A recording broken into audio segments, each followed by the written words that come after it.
Fred, darling," and took his face in her 2 hands and, very tenderly, kissed his forehead. I'll always remember her doing that.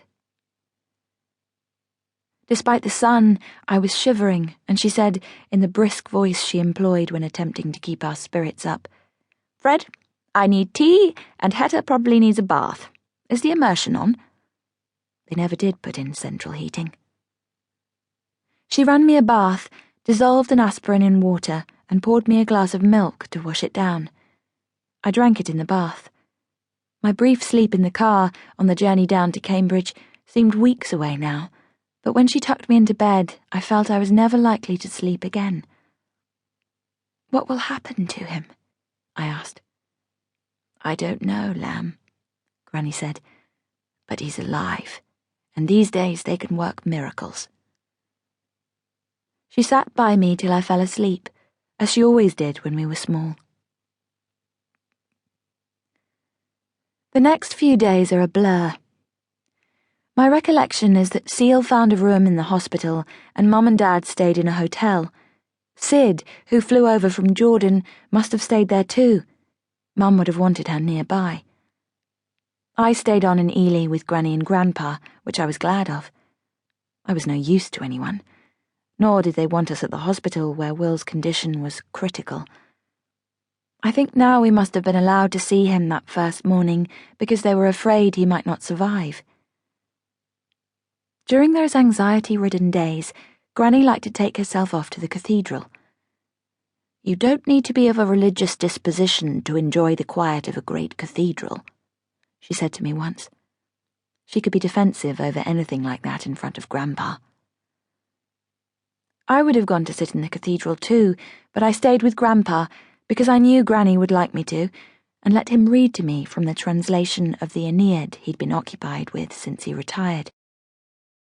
The school I attended was the local comprehensive, the kind that didn't teach Latin, and while I knew of this project of Grandpa's, I'd never had anything to do with it.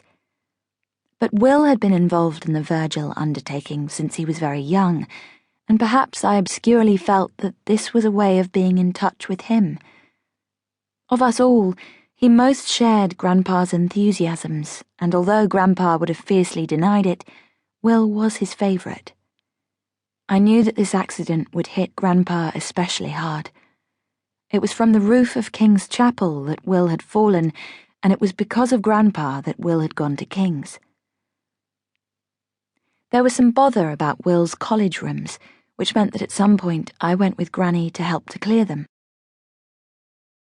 The only time I'd visited Will at King's, his rooms had been a mess, littered with socks and underpants and old newspapers, with unwashed plates, congealed brown sauce on them, lying about, and dead matches and cigarette ends all over the floor.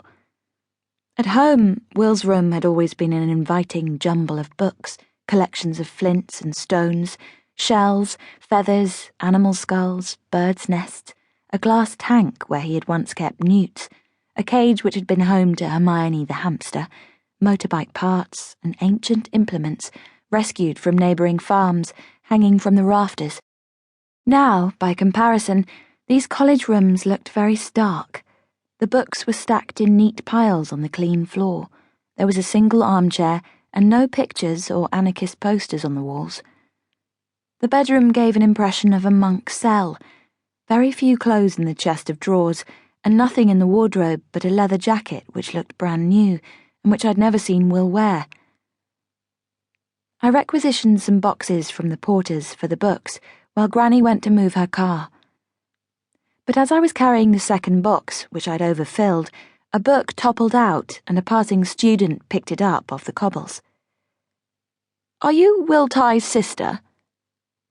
Reluctantly, I admitted I was. I didn't want to have to talk about Will. "I remember you visiting him once. Is he okay? Only we heard—" "I don't know," I said. "He's still in hospital." "Oh, God, how awful. Can you—" "I'm sorry, parking wardens," I said, hurrying away to avoid hearing whatever it was he wanted me to do. I had the book I'd dropped still in my grasp. The Night Climbers of Cambridge. It was not the first time I'd heard of these